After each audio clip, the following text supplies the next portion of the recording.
noches, licenciado. Buenas noches, licenciado. Qué bueno que me escuchen. Bienvenidos a esta nuestra nueva jornada de clases. Y pues, Buenas noches, licenciado. Buenas noches.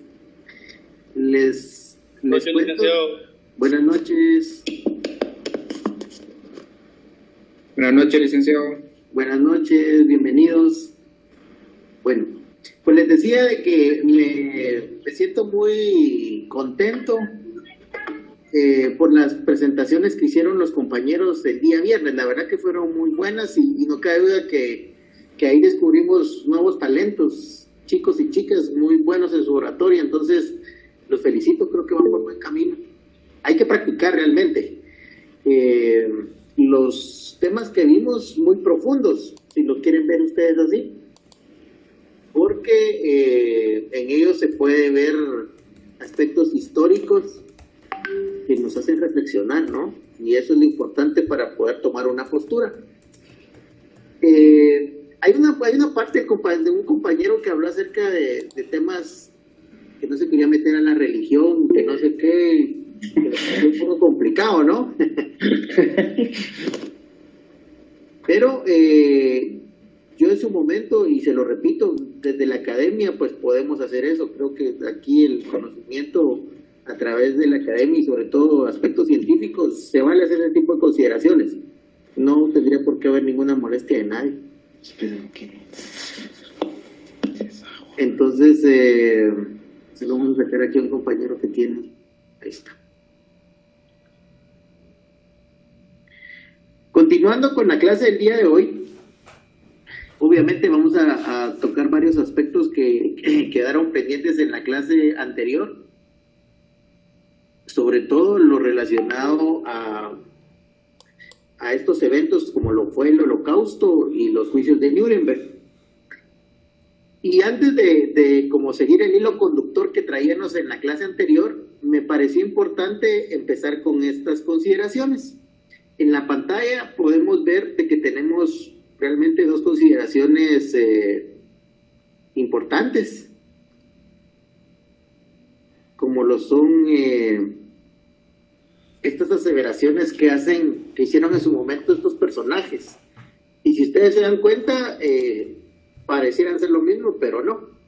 Por un lado nos dicen de que el hombre es naturalmente bueno, pero es la sociedad la que lo corrompe. Esto lo dijo Rousseau. Rousseau fue famoso por el pacto social que su teoría revolucionó lo que hoy conocemos como la democracia, por decirlo así. Y ese pacto y contrato social que hacen todas las personas con sus estados precisamente para ser sujetos de derechos y obligaciones. Y él dice que el hombre naturalmente es bueno. La naturaleza del hombre, o sea, la regla del hombre es ser bueno, pero es la sociedad que lo corrompe. Sin embargo, tenemos a otro autor que nos dice que el hombre es malo por naturaleza, a menos que le precisen ser bueno. Y esto lo dijo Maquiavelo. Y vemos dos posturas de alguna manera fundadas en estudios científicos que hicieron en su momento, porque no crean que fueron aseveraciones sacadas del azar, sino que llevaron un poco de estudio e investigación desde la academia, teórica obviamente, pero considero yo importante hacer una reflexión acerca precisamente de lo que estamos haciendo en este curso, de que estudiamos varias teorías, pero al final cada uno de ustedes va a tomar una posición acerca de lo que pueden considerar o no. Y eso va a depender mucho acerca de los valores que pudiéramos tener. Y no valores como la teoría de la validez de las normas, no, sino valores como aquellas instituciones que son intrínsecas a cada uno, dependiendo de la forma como somos nosotros desarrollados en nuestra infancia, en nuestra adolescencia y, por qué no decirlo, en nuestra vida universitaria. Y dependiendo de eso, nosotros vamos a inclinarnos o por una o por otra propuesta. Y creo que esta valdría la pena como que solo por un ensayo académico, ver qué piensan ustedes acerca de una propuesta y de otra propuesta. ¿Algún voluntario que quiera opinar opinar acerca de estas aseveraciones?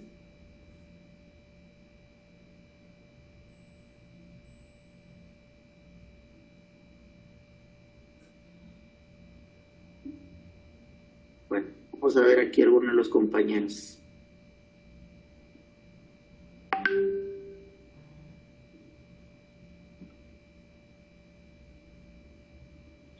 Estará por ahí la compañera María Celeste Medina López.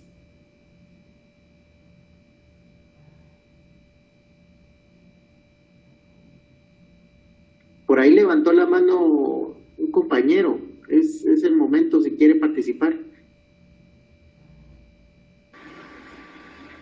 Solo que Buenas noches. le rogaría prender su cámara para poder... Ahorita estaba cargando, por eso no aparecía.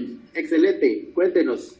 Sí, yo creo que la postura, una de ellas, la que dice que el hombre por naturaleza o es fácil de corromper, pareciera que históricamente es cierto, ¿no? Hay algunos pensadores que opinan que para saber cuál es la forma de pensar de una persona hay que darle poder. Y si se le da poder, se puede llegar a entender cuál era realmente el sentir y la forma de pensar de alguien. Entonces, considero que a pesar tal vez de que son un poco contradictorias las dos posturas, porque una dice que el hombre es malo por naturaleza y la otra dice que la sociedad lo corrompe, pareciera ser que hay como un punto intermedio, ¿no? Que depende en qué punto esté de la sociedad. Puede ser que realmente la propia sociedad lo corrompa, dada su propia naturaleza. Y una de las formas más fáciles de verlo es a la hora de darle poder a una persona. Eso sería lo que podría hablar al respecto.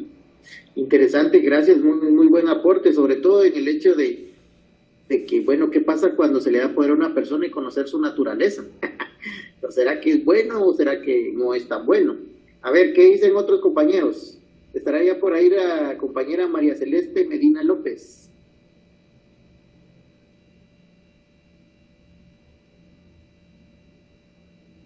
No está. ¿Algún otro voluntario? A ver, cuéntenos, compañerita. Buenas noches, licenciado. Pues por mi punto de vista es desde el lado del cristal que uno lo mire, porque uno es bueno por naturaleza, pero por ejemplo las personas que roban por comida, o por ejemplo el último caso de la señora que fue apresada por haber robado un desarmador. O sea, ella sí cometió un delito, sí se corrompió, pero fue por su misma necesidad que recurrió a ciertos temas, a ciertos casos que la sociedad lo mira mal. Entonces depende del punto de vista o desde el cristal que uno esté. Sí, claro, me parece importante la perspectiva. Ya poniendo un poco allí de derecho penal. ¿Alguien más? El espacio creo que este es precisamente para reflexionar.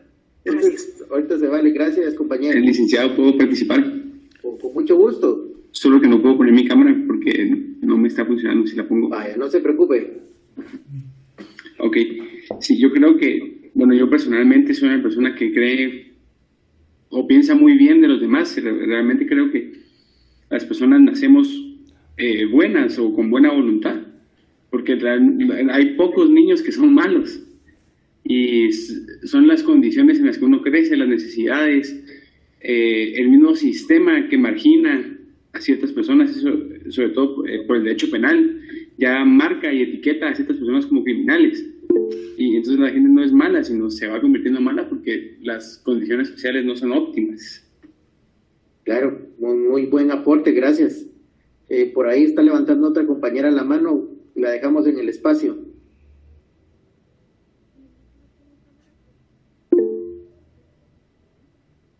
Considero que primero habría que contextualizar un poco cuando los autores escriben esto, que Rousseau más o menos lo va a escribir en 1700, Maquiavelo en 1500, y todavía no hay un desarrollo de ciencias sociales.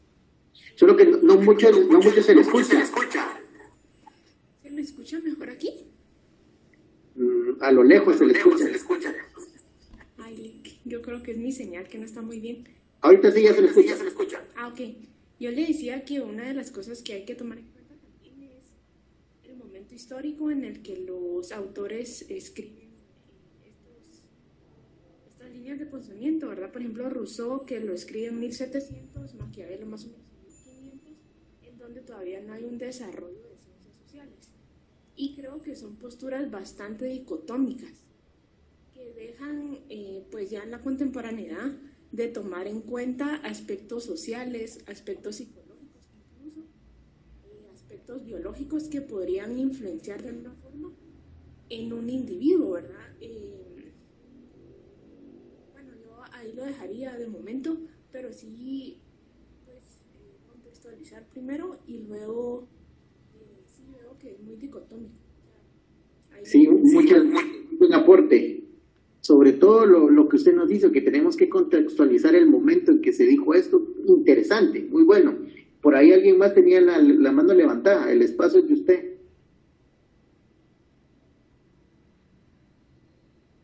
Buenas noches, licenciado. Fíjense que viéndolo, disculpe que no enciendo mi cámara, lo que pasa es que estoy aquí comiendo, disculpe, pero sí estoy poniendo atención.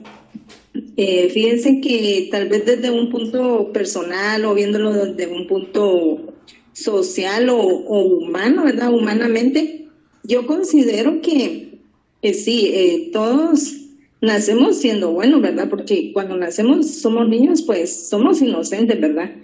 Pero sí tiene que ver mucho el entorno. O sea, el entorno es el que influye, ¿verdad?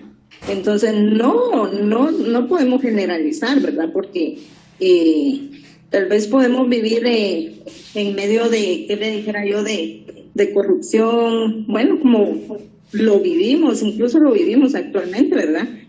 Pero, y no por eso, pues, que porque los demás matan, yo también, ¿verdad? O sea, pero sí tiene que ver mucho el entorno en el que crecemos.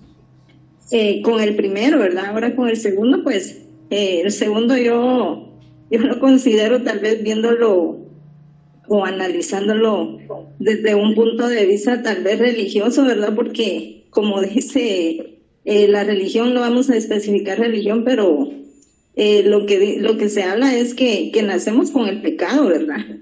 Entonces tal vez desde ese punto podría analizarse el segundo pensamiento que aparece ahí. Esa es mi opinión. No, muchas gracias, muy enriquecedora, me parece bien. ¿Alguien más por ahí? Vi a alguien que tenía la mano levantada. Buenas noches, licenciado. Buenas noches. Perdone si igual tampoco no tengo bien la cámara, entonces por eso no la puedo encender. Pero concuerdo un poco con la compañera que habló anteriormente, porque yo siento que es en base a la educación que recibe, por ejemplo, cuando son niños, ¿verdad? Es su entorno. Entonces, cuando ya se tiene conocimiento de qué es lo bueno y qué es lo malo, yo creo que las personas deciden si van a hacer lo malo o van a hacer lo bueno, ¿verdad?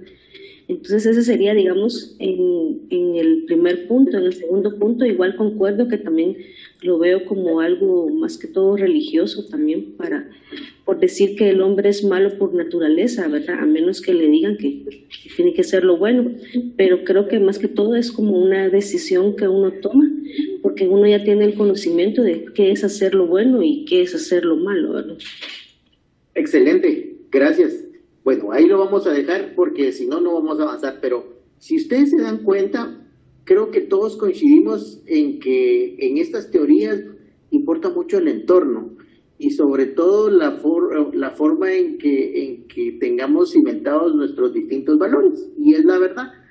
Por ahí, entre algunos de todos los compañeros que estamos conectados, pues más de alguno pensará un poco distinto de lo que ustedes dijeron, y pues es valedero. Aquí lo que yo quiero que ustedes tengan claro es que desde la academia, pues no solo se vale, sino que es obligatorio a veces poder diferir de ciertos aspectos y no solo decir sí a todo lo que se nos enseña, no. Precisamente es parte de la filosofía del derecho y por eso es que este curso es tan importante y sin duda, tal vez en la carrera universitaria nosotros no lo dimensionamos, pero cuando ustedes ya estén no solo en ejercicio profesional, sino en el tema de especialización en posgrados. Ustedes se van a dar cuenta que es necesario, porque el posgrado no es seguir estudiando más de lo mismo. El posgrado es precisamente investigación, y esa investigación que nos lleva a diferentes teorías. Y eso es lo enriquecedor de los posgrados. No solo tener los títulos, no solo es pues tener 3, 4, 5 maestrías, lo que ustedes quieran, 1, 2, 3, 4 doctorados, y ahora hasta postdoctorados y todo lo que se puedan inventar, sino que el tema es aquí en la investigación que nos lleva a crear teorías basadas en la ciencia. Y pues obviamente derivado de eso vamos a tener cada uno nuestra apreciación, y es valedero. Por eso es de que la filosofía es la ciencia del pensar, precisamente de ver más allá de lo que se nos quiere o pretende imponer como un dogma. Y por eso es de que muchos de estos autores que son filósofos de renombre y que nos han dado teorías tan importantes, interesantes, a veces entre ellos mismos se contradicen. Y aquí con esto quise poner un ejemplo claro. Y me gustó mucho la compañera que nos dijo, sí, es que hay que ver el contexto histórico. Claro, esas son preguntas como interesantes y creo que fundamentales a la hora que nos pongan a comparar dos teorías que parecieran ser lo mismo. Entonces, no, ubiquémonos primero en el tiempo y espacio, en lo que estaban viviendo en ese momento. Y de dicha cuenta nos lleva a un tema precisamente del concepto de validez de las normas, pero en las diferentes corrientes filosóficas. Y esto quiere decir, se recuerdan que vimos que hay diversas corrientes, pero conforme el tiempo se fueron llamando distintas. Pero en lo particular, y eso es muy, muy particular, pensaría yo, eso es como que una opinión personal, yo considero que al final todo se viene derivando del justnaturalismo y el positivismo, y de esos vienen diferentes ramificaciones. Y bajo ese concepto, lo que vamos a ver el día de hoy, de que cómo el concepto de la validez de las normas varía defendiendo o dependiendo de la corriente, lo vamos a ver a través del justnaturalismo y a través del positivismo jurídico. Y tenemos, para empezar, un justnaturalismo tradicional. Y se recuerdan que en las clases que estábamos viendo estas corrientes del pensamiento, hubieron algunos que se me quisieron adelantar y yo les dije, no, ustedes ya van como que a 80, 90 kilómetros por hora y apenas estamos como dando los primeros pasos, porque si no después nos vamos a confundir en ver tantas teorías y creo que no es la forma más didáctica de poderlo entender. Yo soy del criterio de que primero tenemos que ir por la base y en la base dejar una buena sustentación, no solo teórica, sino también práctica, como lo hemos hecho, con ejemplos, con diálogos, y creo que sobre eso podemos ir seguir construyendo, pero tenemos claridad sobre lo que se deberá entender por lo más clásico, que sería en este caso el justnaturalismo tradicional. Y pues se recuerdan más que hacíamos referencia de que las concepciones o definiciones venían precisamente del derecho pues natural, como el Dios, el cosmos, y sobre todo que se consideraba que la ley injusta no es ley.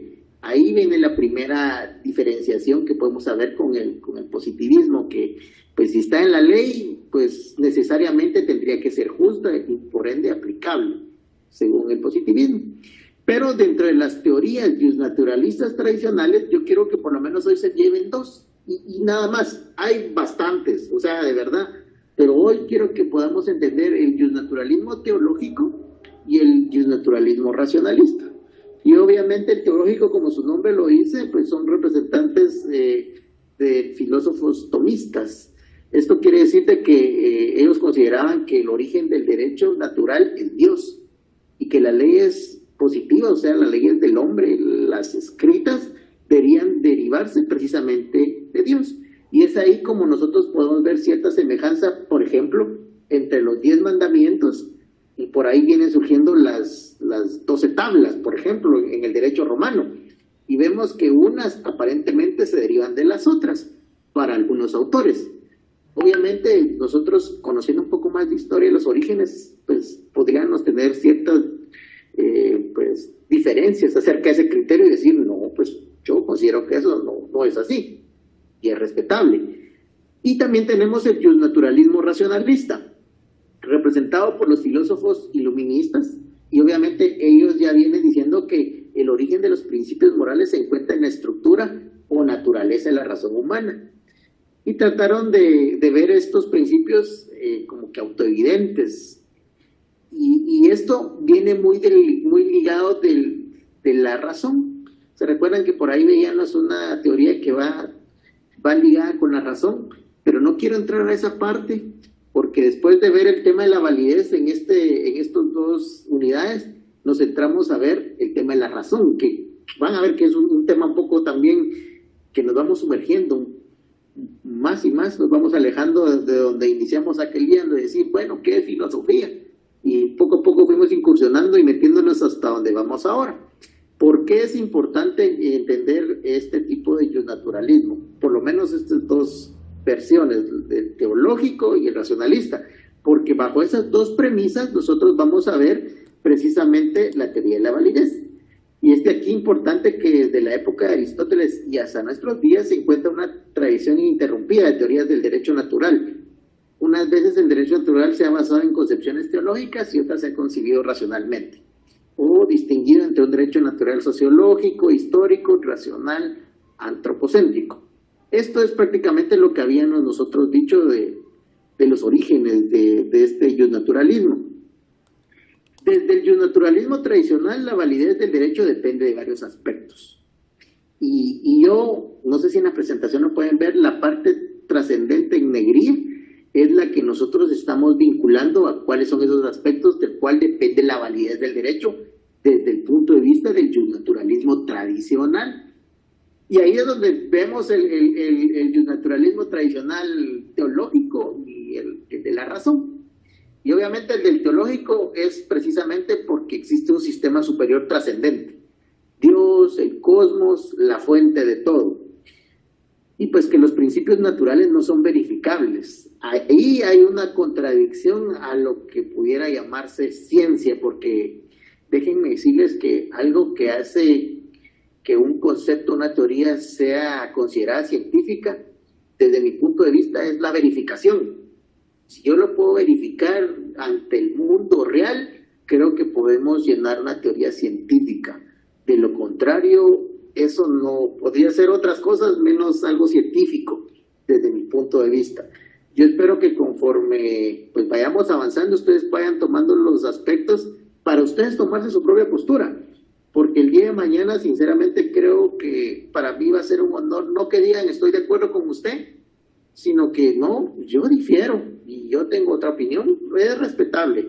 Realmente en esta parte del derecho, lo que se pretende es despertar en el alumno precisamente ese raciocinio jurídico y no solo convertirlos en, como decía un texto al inicio, en simples repetidores de las normas. No, lo que se pretende aquí es de que ustedes entren a ese ejercicio crítico del derecho para convertirse en juristas, no en abogados, no en notarios, no en repetidores de leyes, sino en creadores de.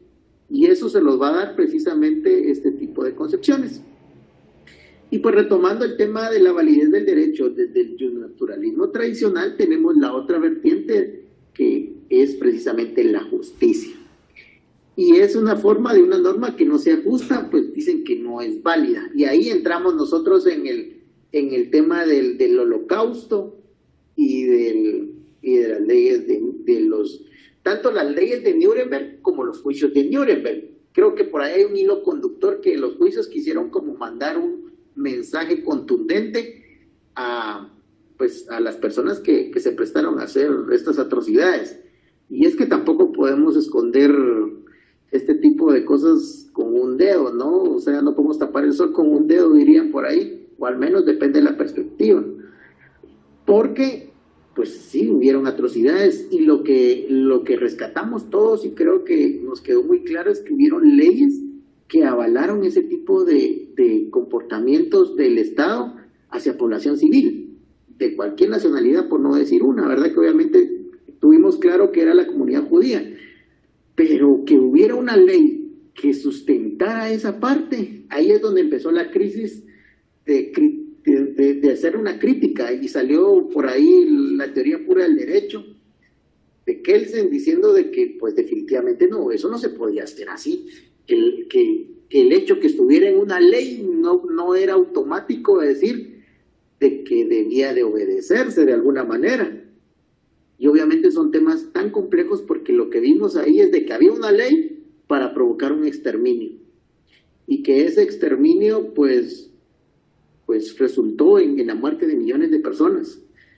Y pues obviamente esos crímenes ya considerados como de lesa humanidad, pues fueron de alguna manera llevados a juicio por un tribunal, por decirlo como es, porque también hay que hablarlo, creo que las cosas como son, de un fuero especial. ¿Y por qué fuero especial? Y la crítica que se le hicieron a esos juicios de Nuremberg es la primera, que lo decía por ahí uno de los expositores, de que en su momento eso no había un tribunal preconstituido, sino que lo crearon como consecuencia de, pero tenían que juzgarlo. Entonces ahí es donde nosotros entramos otra vez a un conflicto de diversos autores, que ninguno lo mencionó, pero yo sí lo voy a mencionar, que hablan acerca de que no se podía combatir el mal con mal, o sea, no se puede combatir el vicio con otro vicio. Pero el problema es de que si no lo dejamos impune, decían otros, y la impunidad es peor. El mal causado por ese mensaje de no hacer nada va a ser mucho peor de no hacer. Entonces nos quedamos nuevamente bajo esta contraposición, como la que teníamos, de que si el hombre es bueno, que si el hombre es malo. Pues tenemos aquí otra vez otra nueva. O sea, lo que se hizo estuvo mal, fue terrible, pero también como se le respondió a estas personas creando un tribunal especial, juzgándolos de esa manera. Y digo de esa manera porque pues todo lo que se creó en ese momento fue producto de la ley de los vencedores, le dicen algunos, precisamente de esas potencias que dijeron no podemos dejar impune, y pues lograron pues llevar a pena de muerte a muchos.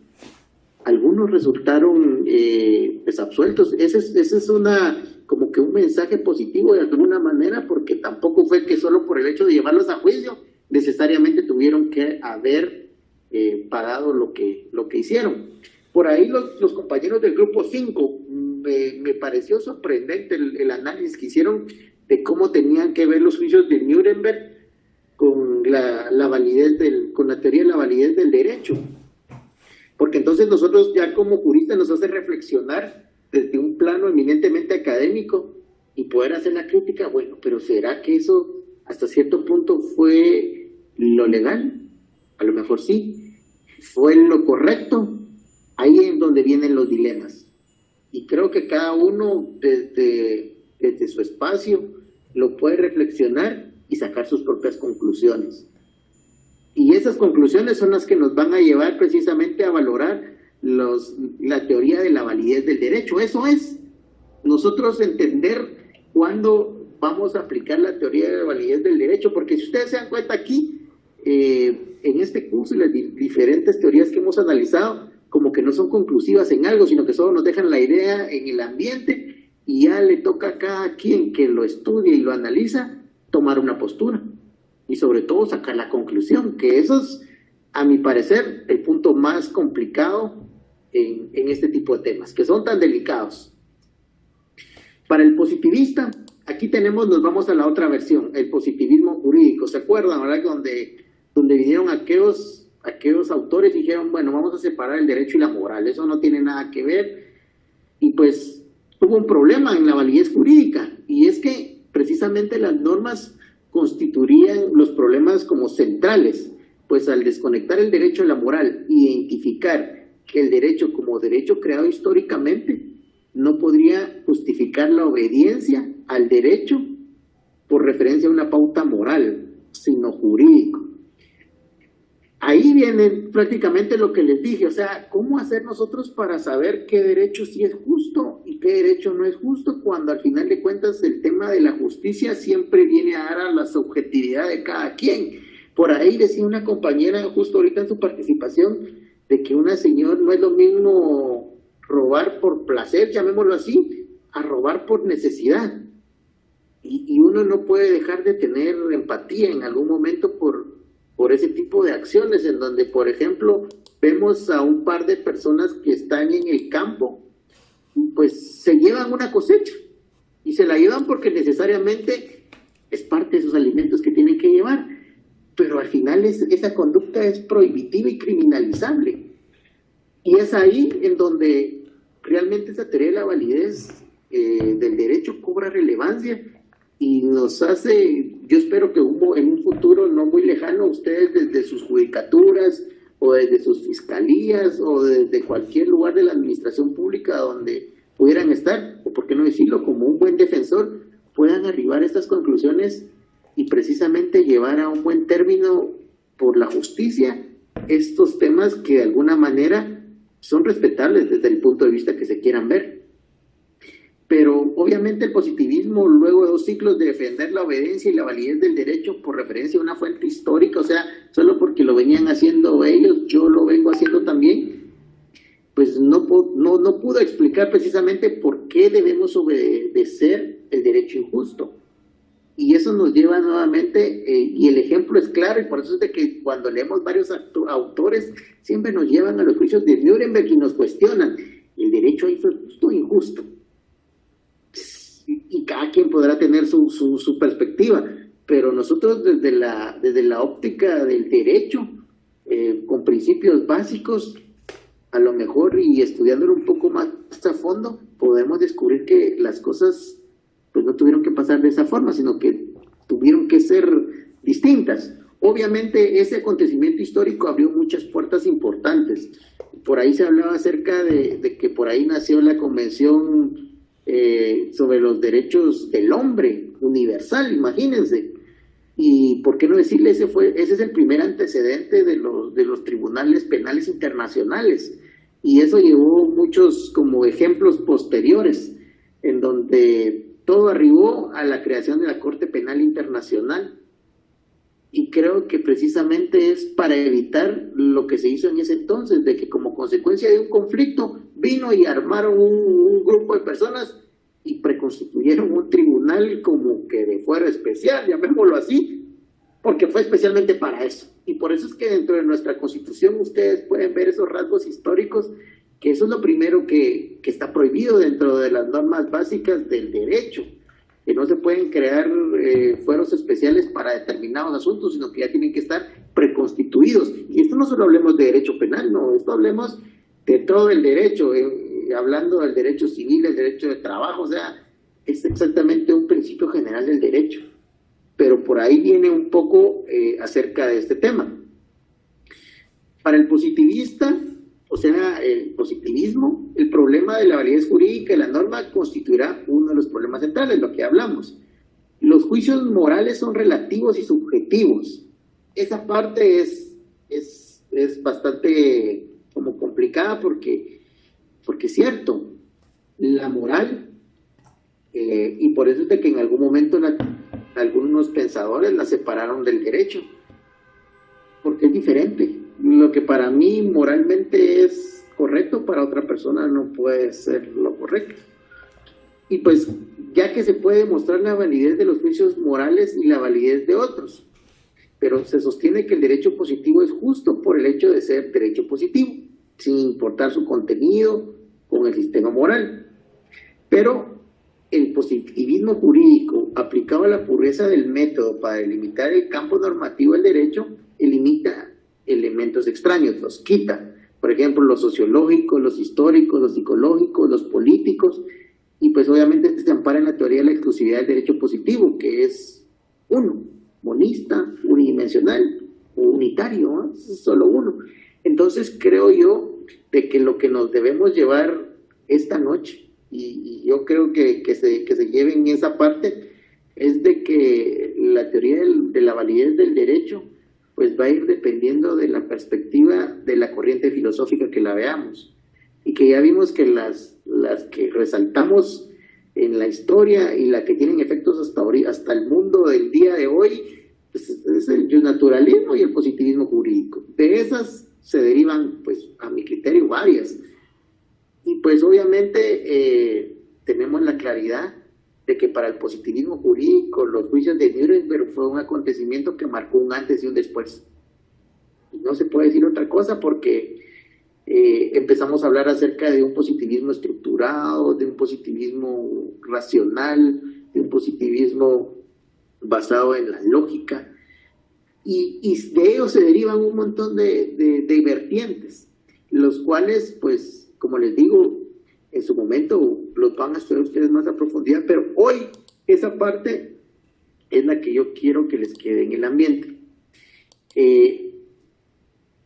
La tarea, como les dije, los días viernes van a ser de exposición, porque realmente a mí me interesa mucho que ustedes pues participen, que hagamos nosotros la dinámica de clase invertida, se llama eso, de que el estudiante es el que expone.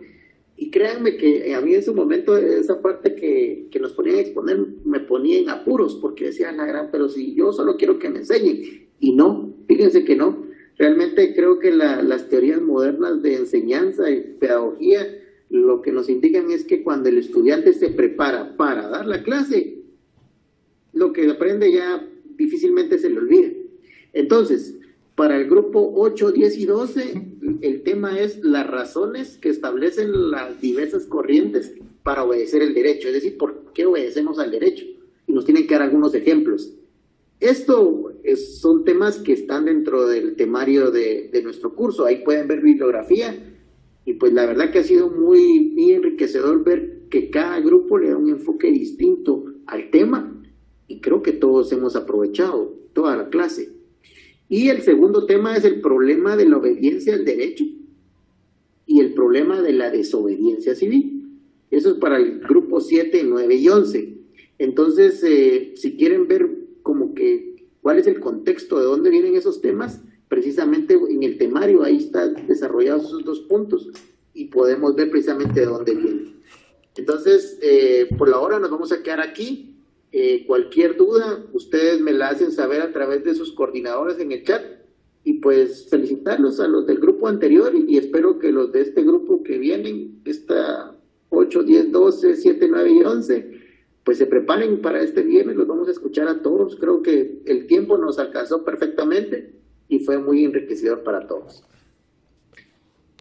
Creo que nos vamos a quedar por ahí, a menos que tengan alguna duda, alguna observación. Este es el momento.